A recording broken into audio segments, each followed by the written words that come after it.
meu convidado hoje é super especial, além de você, é claro, que é muito bem-vindo aqui, mais um podcast feito com muito carinho aqui no Fala Galisteu. Ele é considerado um dos melhores especialistas em HIV, Dr. Davi Wipper, um dos pioneiros no tratamento de pacientes com a doença no país. Foi secretário estadual da Saúde de São Paulo e costuma dizer que jamais se afastará do atendimento no consultório, pois sua paixão são os pacientes, porque médico também chora. Aumenta aí. Eu tenho um babado pra te contar, amiga. Lembra daquele vestido que eu comprei? Você não vai acreditar o que meu marido falou ontem. Sério. Fala, Galisteu. Doutor Davi, por que você escolheu a medicina? Como é que o Davi Wipper se tornou a maior referência do país quando falamos de doenças infecto-contagiosas? Uma história bonita, porque meu pai e minha mãe eram pessoas muito simples. E vieram imigrantes, filhos de imigrantes, de uma origem desses imigrantes que vieram começar a vida do nada. Meu pai sempre dizia para mim e para os meus dois irmãos que nós poderíamos escolher entre três profissões: medicina, engenharia e advocacia. Era o sonho dele. Eu virei médico e meus dois irmãos advogados. Que ótimo, mas assim, e essa questão de ser, porque uma coisa é se tornar médico, outra coisa é se tornar referência. Pois é, mas eu quando entrei... Aí o que é muito estudo, é muita dedicação, o que faz um médico ser diferente de outro médico, por exemplo? Assim, um ser muito melhor que o outro, por exemplo. Eu contei essa história, Adriana, porque eu entrei na faculdade com 17 anos. 17 anos, você não tem maturidade para saber se a tua escolha está adequada. Felizmente, eu fiz a escolha adequada, porque é a escolha que hoje eu vejo, né, a escolha da minha vida, aquilo que eu amo, daquilo que eu tenho como meta. Então, foi uma coincidência. E médico é assim, você tem que ter algumas qualificações. Primeiro, estudar muito. Isso não acaba. Eu passei essa madrugada estudando, não tem como. Segundo, trabalhar muito. E terceiro, você ser acessível, você ser afetivo, você ser acolhedor. Resumindo, você precisa gostar de gente. Eu adoro, porque essa também é uma característica do nosso país, né, doutor? Porque assim, os médicos fora do Brasil, eles são mais frios, né? O relacionamento deles é igual a zero com o paciente. Concorda comigo? Veja, agora nessa pandemia eu sofro, porque eu sou de abraçar, de beijar, não tem jeito. Eu sou dessa forma. Então, infelizmente ou felizmente, eu tive o Covid logo no início, né, 23 de março, o que me permitiu, eu estou todo protegido, máscara, óculos, mas eu posso, de vez em quando, dar um abracinho, um beijinho, porque eu já tive. Você me conhece, são minhas características. Mas é uma característica do Dr. Davi Wipper, mas também é uma característica que eu falei da nossa terra, né? Nós somos assim, o Brasil é esse povo caliente, que eu falo para todo mundo, assim, que a gente tem uma coisa que o mundo inveja, que é o jeito do brasileiro, que é o nosso melhor e é o nosso pior. Tem os dois lados de ver o jeitinho brasileiro, né, doutor? Então, assim, por isso que os médicos lá fora, eu tenho amigos que moram fora do país e ficam procurando médicos brasileiros, justamente para poder ter um contato, para poder trocar um telefone, para poder fazer uma pergunta. E os médicos que não têm esse hábito, que não são brasileiros, eles acham isso muito esquisito. É curioso, né? Um jeito muito brasileiro de ser, né? E você vê que coisa interessante. Em cima desta pandemia, nós estamos ajudando brasileiros, inclusive estrangeiros de diversos lugares do mundo. Ontem eu fiz uma teleconsulta com italiano. Tenho feito muito com brasileiros que moram nos Estados Unidos e brasileiros que moram na América do Sul. Justamente porque me dizem isso. Não é o fato de atender bem ou não atender bem. Entendemos que todo mundo atende bem, mas é o carinho, a disponibilidade, você está atento, a pessoa que liga, você responde. É diferente mesmo. É um cuidado muito especial, né? Aliás, você é um dos pioneiros no tratamento de pacientes com HIV e até então tinha sido a maior pandemia, pelo menos da minha geração, né? Você imaginava viver outra pandemia, por exemplo, como essa que a gente está vivendo, do corona? Eu venho de antes, né? Eu passei como aluno de medicina a epidemia da doença meningocócica, que foi muito complicada. Mas a do HIV/AIDS, você sabe que o primeiro diagnóstico de um brasileiro que contaminou outro brasileiro foi diagnosticado aqui no consultório. Era um paciente do professor Vicente Amato Neto e eu, como assistente do professor, ele me incumbiu de fazer entrevista, de cuidar e continuar vendo no hospital. E aí nós descobrimos o primeiro brasileiro que contaminou outro brasileiro. Isso, Adriana, foi em 1982. 82. Esse caso foi publicado em revistas científicas em 83. Então, AIDS eu vivi desde o primeiro caso. Curiosíssimo, da mesma forma que está acontecendo hoje com o coronavírus. É curioso, né? Porque tem uma coisa assim, eu me lembro, bom, para quem não sabe, o doutor Davi Wip sabe muito bem dessa história, né? Do meu irmão, perdi um irmão com o vírus do HIV em 1996. De 90, um pouquinho menos, 88, 89, até a morte dele, a gente tinha referência do Cazuza na televisão. E naquela época, você recebeu um diagnóstico, era a mesma coisa que receber um atestado de óbito. As pessoas, durante muito tempo, sabiam que não tinha jeito, não tinha o que fazer, não tinha o que tomar, não tinha para onde correr. A gente viveu essa angústia na pele, eu vivi, minha mãe viveu, a gente viveu isso na nossa família. Claro, a gente não tinha condições financeiras também para tentar uma coisa um pouco diferente, então a gente usava o Cazuza como referência, as informações que eram poucas, que vinham da televisão, da rádio, e era o que tinha pra gente. Logo na sequência da morte do meu irmão, já se ouviu falar do primeiro medicamento, se eu não me engano, era o AZT. Se eu não me engano, se houve alguma coisa antes que eu não estou me lembrando agora aqui na ordem, mas eu lembro que foi logo, assim, tipo 2 meses depois que meu irmão faleceu, sabe? E aí isso começou a entrar na nossa vida de um jeito um pouco diferente. Não quero comparar, é mal comparando, mas também comparando a nossa angústia durante esses anos que o vírus HIV não tinha cara, né? Não tinha saída, ninguém entendia ele direito, ele era só mutante, e acho que o coronavírus de alguma forma se cruza com ele, né? Adriana, a idade às vezes dá algumas características. Né? Eu sou um contador de histórias hoje. De 82 até 88, nós não tivemos um medicamento. O diagnóstico, o isolamento do vírus foi em 83, o diagnóstico em 85. Então, essa primeira década, infelizmente, a grande maioria dos pacientes faleceu.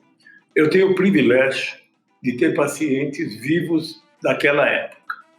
Em 88 surgiu o AZT, como uma droga que estava encostada, que tinha outra indicação. E era pouco, eu me lembro que nós aceitávamos só o AZT, eram 12 comprimidos. Agora, a história virou, a história mudou em 1996, com o surgimento do coquetel. E aqui no Brasil, nós fizemos parte dos primeiros ensaios clínicos na busca desses medicamentos, com grande sucesso. Então, de 96 para cá, infelizmente, o seu irmão, por poucos meses, ele não foi beneficiado por esse coquetel de medicamentos, muda a história do HIV.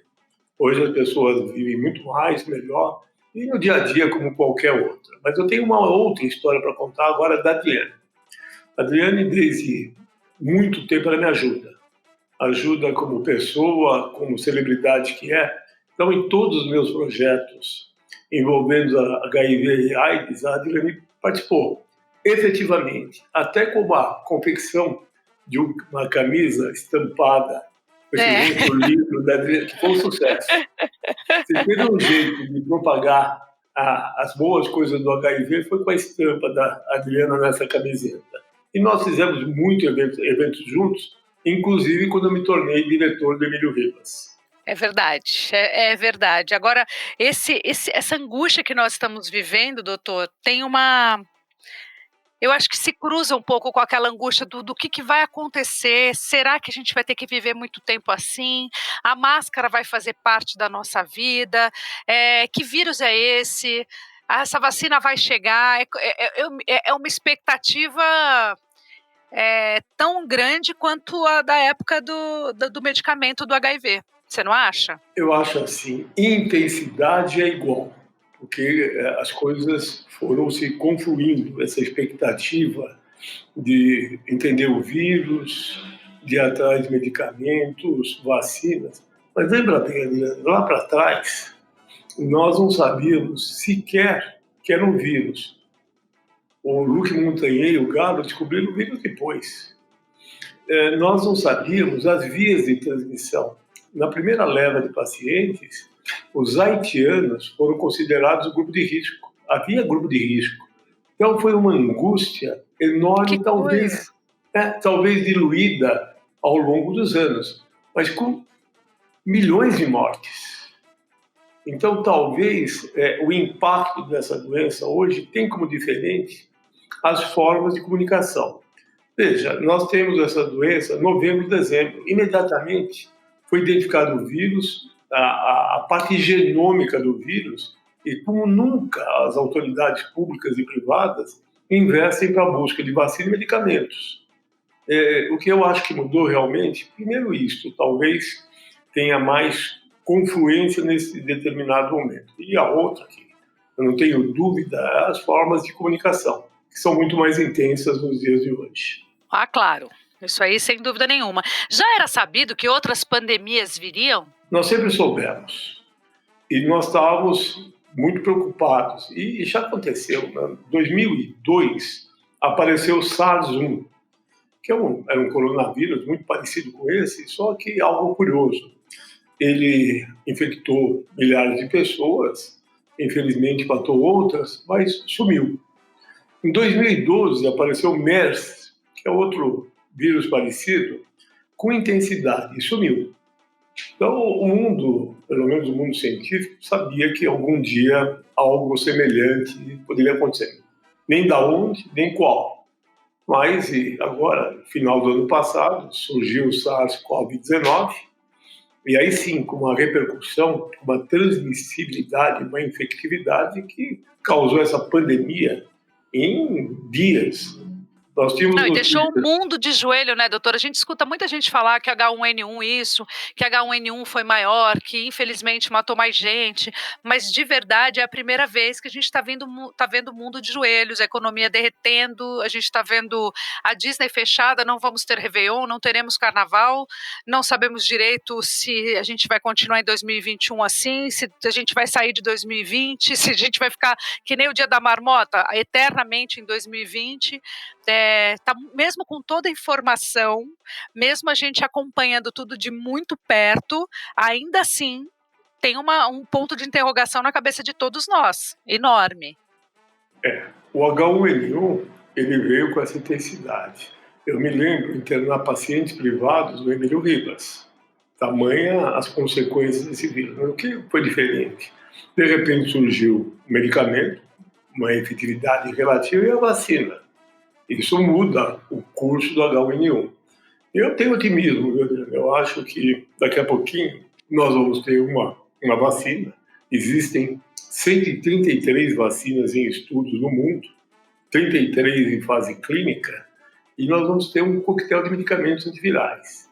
Uma coisa curiosa de relembrar, eu disse há pouco que o primeiro caso de AIDS foi em 2002. Nós estamos em 2020 e não temos a vacina da AIDS. Nós controlamos a pandemia com um coquetel de medicamentos e boas políticas públicas. Então, só te corrigindo, o primeiro caso de AIDS foi em 1982. 82, exatamente, aquele que eu descrevi. Então, hoje, 2020, nós não temos vacina, mas nós temos um coquetel que diminuiu não só a letalidade, como a transmissibilidade. No ano passado, a cidade de São Paulo recebeu o título de ter zerado a transmissão materno-fetal do HIV. Bom pré-natal, trata as mães. A mãe pode ter uma gestação, uma gravidez absolutamente normal e vai ter um filho livre de HIV. Então, eu tenho boas expectativas, tanto do ponto de vista de vacinas, como coquetel de antivirais. Mas você acredita, então, que a nossa saída mesmo está na vacina? Epidemia é uma coisa complicada, né? Claro, a melhor forma de prevenção é vacina.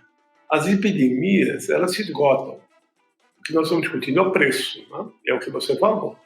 Um número de mortes incrível, dolorosas, e a economia numa situação dramática. Todo mundo sofre com essa epidemia. Mas, por outro lado, eu acho que essa epidemia, de uma das formas que eu relatei, vai ter fim. É possível que o coronavírus se torne endêmico igual a outros vírus? Como É HIV, você acha que é provável. possível? Olha, é uma coisa que as pessoas também talvez não saibam. O coronavírus sempre foi muito prevalente. Ele chegou a ser responsável por quase 15% das infecções pulmonares em adultos do mundo. Então, nós conhecíamos o coronavírus de longa data. Muitos de nós já tiveram outro tipo de coronavírus. Agora, a surpresa foi o tamanho dessa história, que realmente foi volumosa. Ela não só destruiu economias, como ruiu sistemas de saúde de países do primeiro mundo. Quem imaginaria ver Nova York não dando conta? Itália, França, Espanha. Eu falo com muito orgulho. Quem imaginaria ver a Disney fechada, né? Que é Disney uma coisa fechada. Pois é. Com uma impensável, demissão, né? com uma demissão de 6.400 funcionários.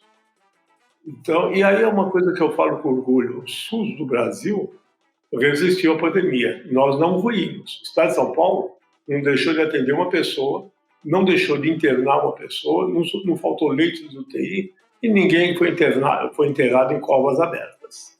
Pelo contrário até, né? Sobraram leitos nos hospitais, esses hospitais que foram montados de última hora, hospitais de campanha, sobraram leitos, inclusive.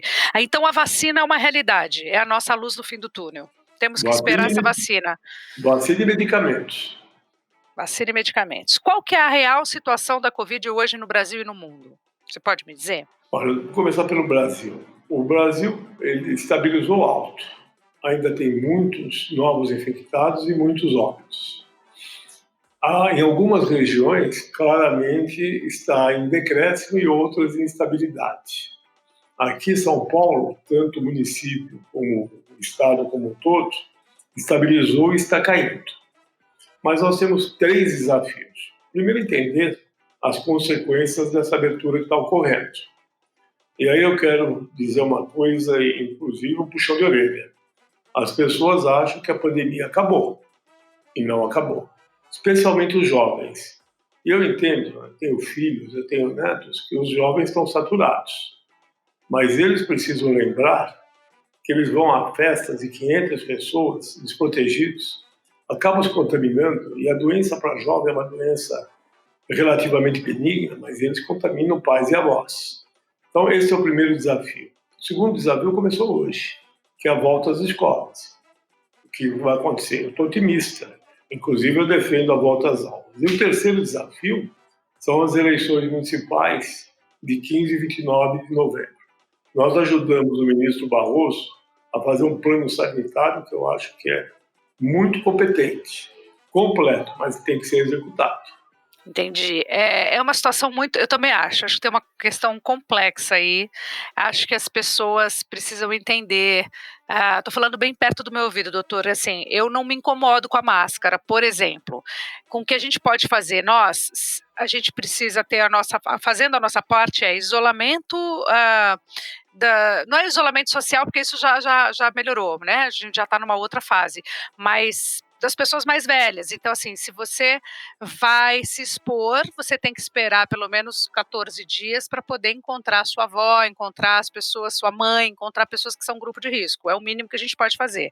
Tentar fazer o máximo possível de exame, eu já fiz um monte de vezes, porque para o meu trabalho, cada trabalho que eu vou fazer, eu tenho que fazer um exame. Então, eu acabo fazendo exames semanalmente, mais ou menos, e a máscara já faz parte da minha vida, e o álcool gel também, o sabonete, a água também.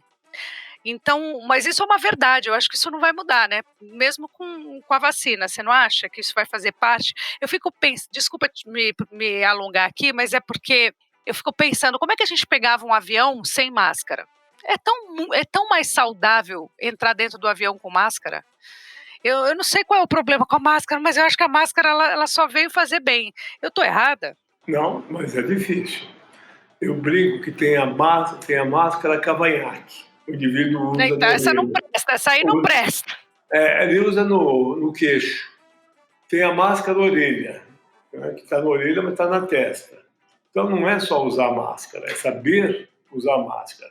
Eu fico 18 horas por dia com a N95, que é muito difícil. Eu, à noite, quando eu vou para casa, eu vou tomar banho, tenho a sensação que eu não tirei a máscara. Mas ela está inserida, faz parte do corpo, a despeito de eu ter tido Covid. Mas, óbvio, até como exemplo, até como proteção de outras doenças, eu estou protegido o tempo inteiro. É um hábito que eu acho que veio para ficar.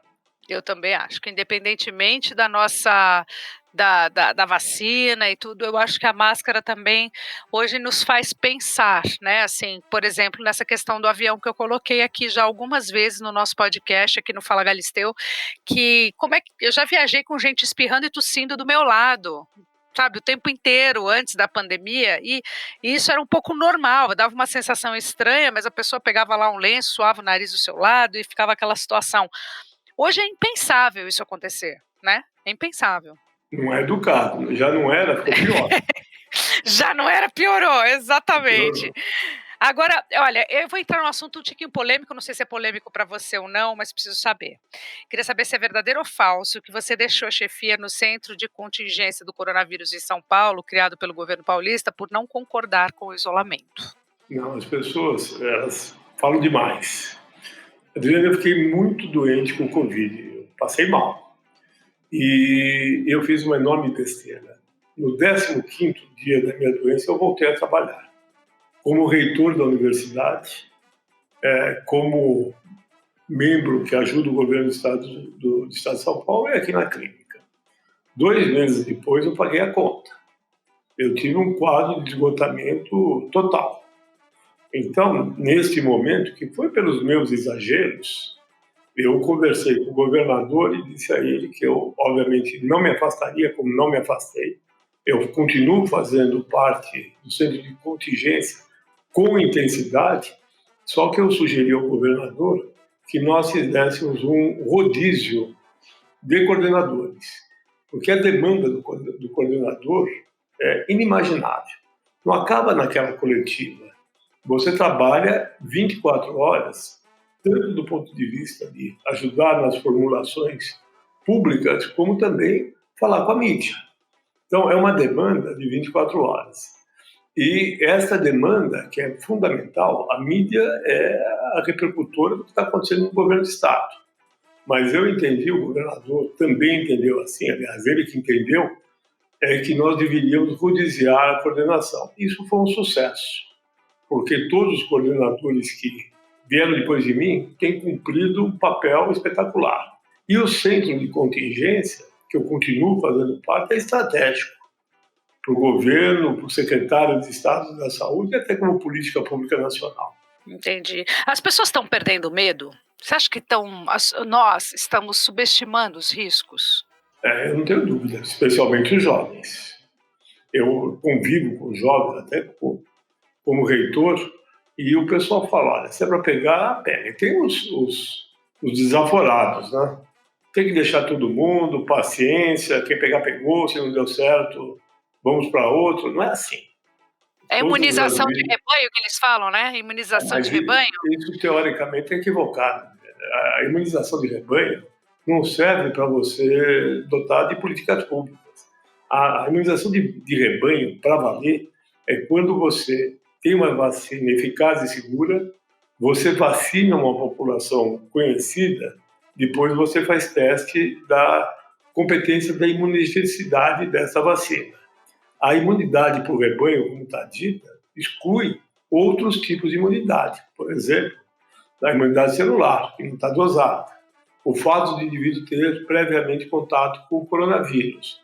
Então, é uma imunidade parcial. Precisa ter cuidado nessa afirmação de imunidade de rebanho. Deixa eu te perguntar uma coisa, essa questão da imunidade de cada um de nós, acredito que nós somos seres diferentes, somos iguais, porém muito diferentes. Se eu tiver com a imunidade ok, alta, boa, tranquila, tá tudo bem comigo, eu tenho menos chance de me contaminar ou isso é lenda? Não está claro. Olha o que aconteceu comigo. Eu convivi com toda a minha família. A Tereza dormiu comigo até o sábado, véspera do dia que eu fiquei doente. O pessoal que trabalha comigo, o pessoal da clínica, meus pacientes, ninguém se contaminou. E naquele dia que eu adoeci, eu tinha uma das maiores cargas virais do laboratório até o dia 23 de março. É Então, mesmo? Não pois sabia é. disso. Você ficou com Curioso, medo de morrer, doutor? cada dia eu ficava mais com medo do que o dia anterior, porque eu conhecia a doença, ela causa uma ansiedade, e eu hoje, quem me tratou talvez tivesse me internado, com os conhecimentos que nós temos hoje. Mas a Tânia e a Ana Lúcia, que trabalham comigo, me trataram, me seguiram muito proximamente, mas eu consegui ficar em casa. Agora é uma coisa complicada, você vai dormir e não sabe como acorda. Hoje eu estou falando muito das consequências psiquiátricas, desde o doente com coronavírus, de intensidade variada, até as consequências do isolamento. É um complexo de emoções assim, que eu nunca vi igual. E não tem herói, viu, Adriano? Não tem essa que não tem medo, porque eu sou médico. O médico é pior. Ele prevê o que me aconteceu. A minha tomografia do dia do diagnóstico não tinha nada. 8 dias depois eu tinha uma pneumonia. Então é uma doencinha que não é boa ter. É tinhosa, né? Ela é tinhosa, Tinhosa. ela é É tinhosa, rápida. não é tão simples assim, é rápida e tinhosa e silenciosa. Então, gente, alô, alô, atenção, você que está ouvindo o nosso podcast está tendo um aulão com o Dr. Davi Wipp e ele que está dizendo não sou eu não, é tinhosa essa doença. Você já chorou com algum paciente? Olha, eu, graças a Deus, continuo com a competência de me emocionar e de chorar. Tem Graças a Deus. horas, tem horas que é muito difícil. Há um mês atrás, nós demos alta para um médico que ficou 4 meses internado. Boa parte desse tempo na UTI.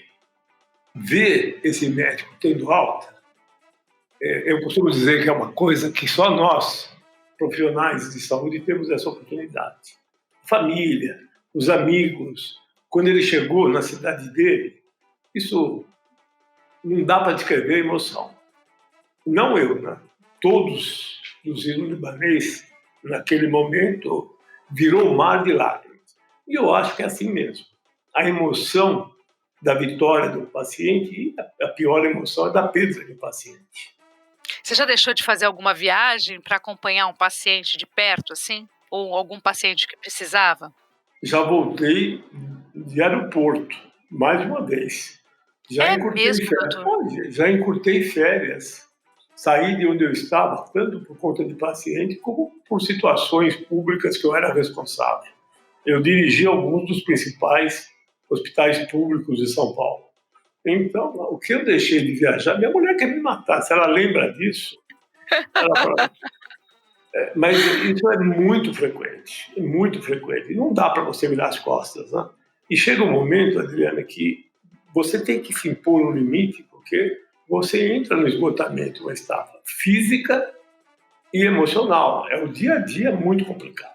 Nós aprendemos a cuidar de doentes graves com Covid. Nós aprendemos o manuseio. E graças a Deus, o número de mortos é muito pequeno. E as pessoas que estão morrendo são extremíssimo de idade com comorbidades. Então, os truques de tratar o doente grave, eu acho que nós médicos, o pessoal da área de saúde já aprendeu, mas não deixa de ser hiperintenso.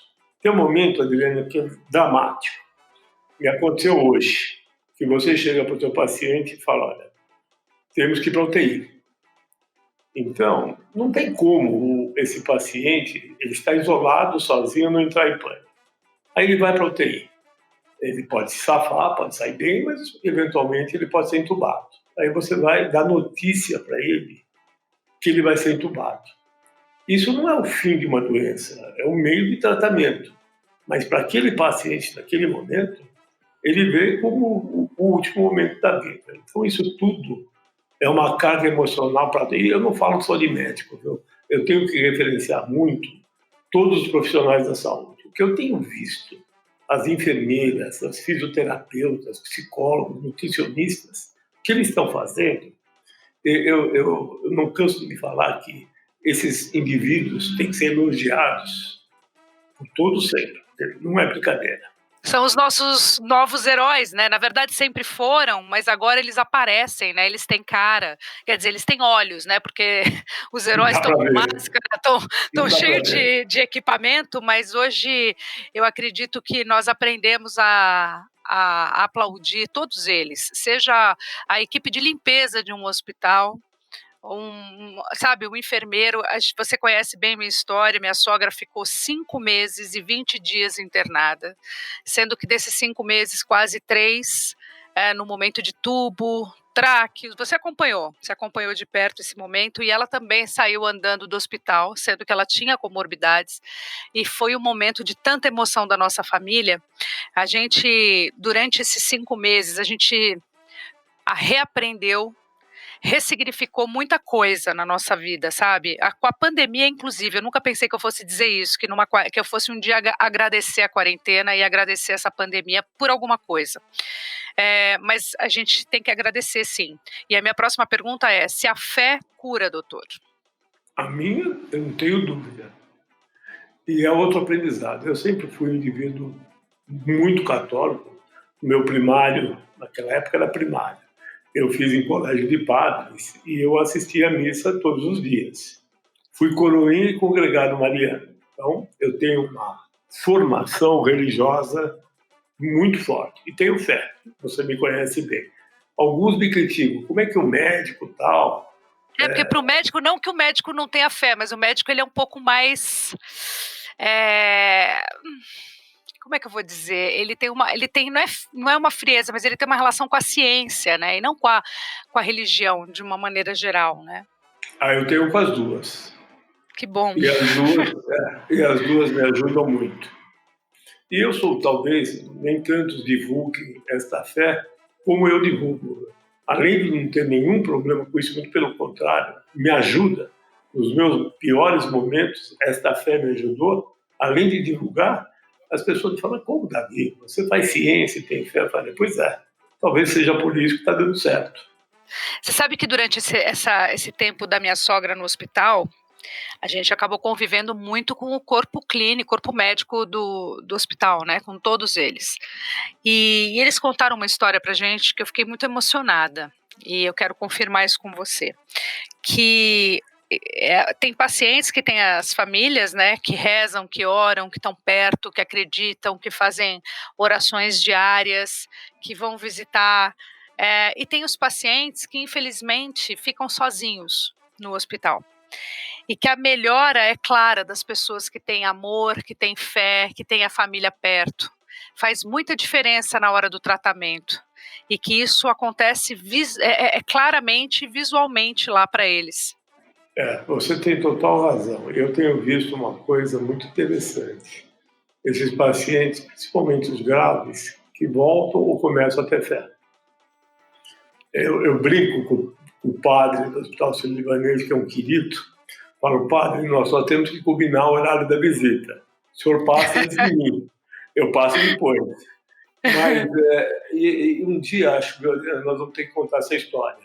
Esse outro lado, que é maravilhoso, é até o padre contando as experiências. Eu tenho experiências com o padre, assim, espetaculares, aonde você vê o indivíduo, de repente, ter uma força nova e uma força que vai ajudar no restabelecimento dele. São histórias muito interessantes, grandes aprendizados. Tá vendo, gente, que coisa. Olha, eu queria falar um pouquinho da tua família, né? A gente já passou por ela, eu acabei passando, mas assim, você disse que quando você às vezes mudava uma viagem, voltava mais cedo, que tua esposa não entendia, era difícil. Eu queria saber para ela, para tua família, para os seus filhos, agora netos inclusive, como é que eles fazem para lidar com o seu trabalho? Você tem que chegar em casa às vezes sorrindo depois de um dia muito duro, principalmente com notícias ruins que a gente tem vivido. Como é essa relação do Dr. Davi Wipe em casa?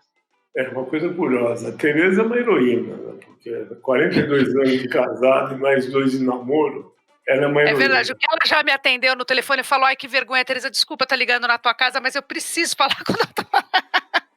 Mas Ai, meu ela Deus. é duro, né? Ela casou muito jovem, ela tinha só 19 anos, e ela teve um aprendizado do dia a dia, uma vida muito dura. É uma vida que você não tem outra, você tem que se dedicar. Os meus filhos, é uma situação curiosíssima, eles me falam: pai, você nunca chegou no início de uma das nossas atividades. Eu falei: mas nunca deixei de ir. Então, não dá para você marcar a hora, porque acontece imprevisto, mas eu sempre fiz questão de ficar muito próximo aos meus filhos. Mas nessa pandemia, a minha família sofreu muito. E eu costumo dizer que eu sou um indivíduo vivido, cicatrizado, então eu entendo como funciona todo esse sistema. Mas a minha família foi muito atingida, até netos, com essas redes sociais que são desumanas. O que fizeram foi uma crueldade. Eu tenho um neto de 12 anos que tem acesso à internet e que chorava porque vão matar meu avô. Eu tenho a minha filha do meio, a Carol, que era num grupo religioso de oração. Uma irmã de uma das participantes entrou dizendo: olha, tem que acabar com esse tal de Davi, porque ele é um traidor do povo. Ele não quis falar o seu tratamento para as pessoas.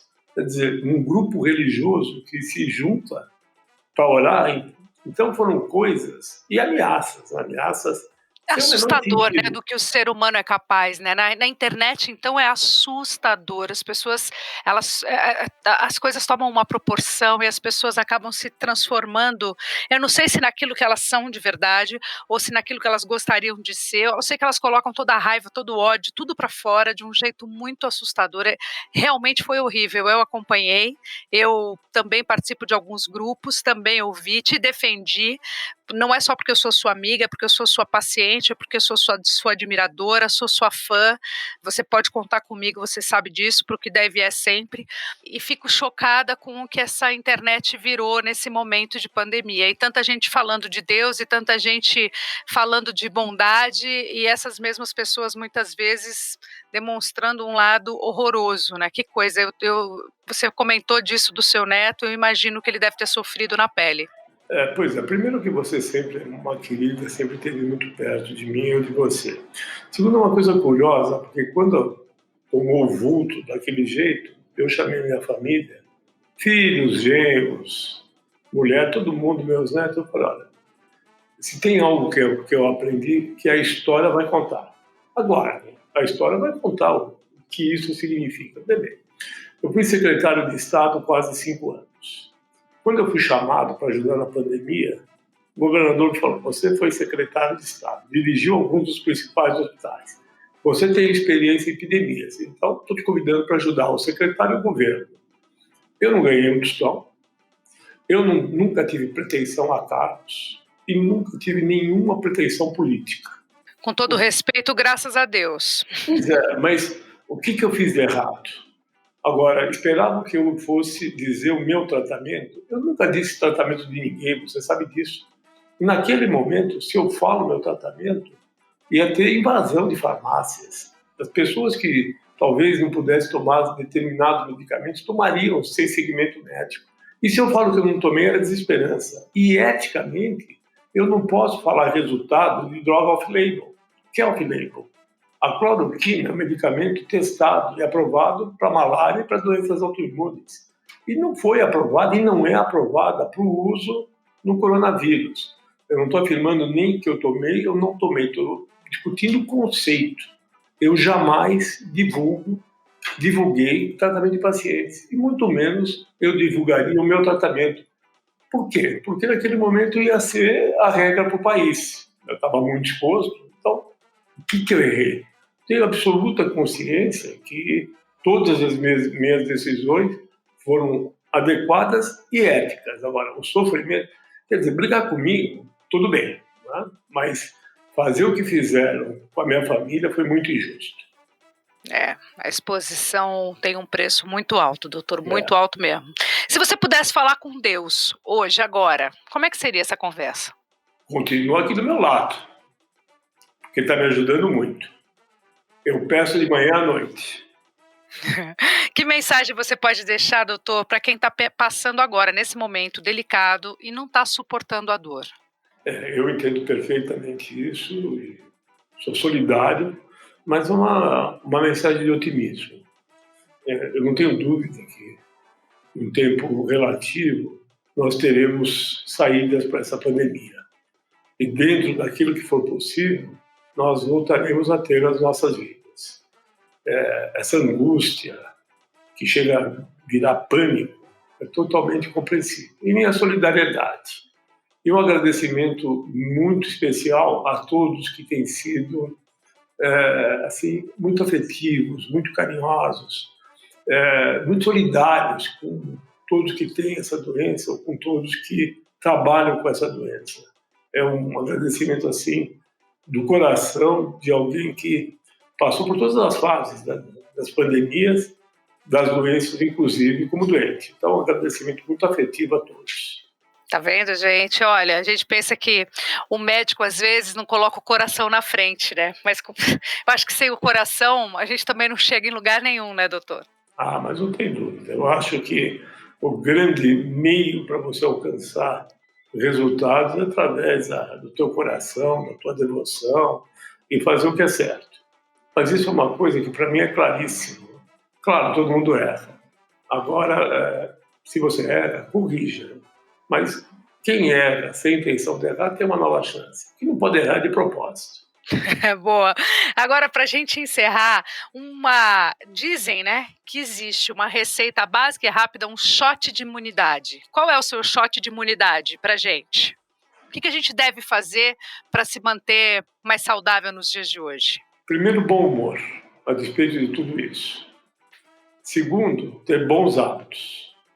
Saúde, exercícios, alimentação adequada, beber moderadamente, não se perder na pandemia, não exagerar em comida e bebida. Você sabe minha posição de não às drogas, eu me preocupo também com isso. Então, eu acho que esse segundo item é muito, muito importante, que as pessoas consigam se estabilizar nisso tudo. E terceiro, que eu insisto sempre, a imunidade também melhora com fé. Melhora com exercício, melhora com boa alimentação e com cabeça boa. Que as relações, Adriane, seja quais forem, pai e filho, irmãos, marido e mulher, que sejam menos tensas e que nós todos sejamos apaziguadores. As pessoas estão extremadas, brigam, gritam, discutem por qualquer coisa e é compreensível. Mas que tem esse sentimento de apaziguar, de diminuir as tensões. Ai, que delícia. Muito obrigada, doutor Davi Wip, a 666, a nossa conversa. Você que está ouvindo a gente, teve um aulão aí. Se você não conhecia o doutor Davi Wip direito, deu para conhecer um pouquinho mais. Te agradeço, viu? Muito. Diana, um beijo para você, para tua família, e foi um prazer e uma honra estar com você de novo. Isso é um bom caminho, nós sempre estaremos próximos. Meu beijo, obrigada. Um beijo. Fala, Galisteu.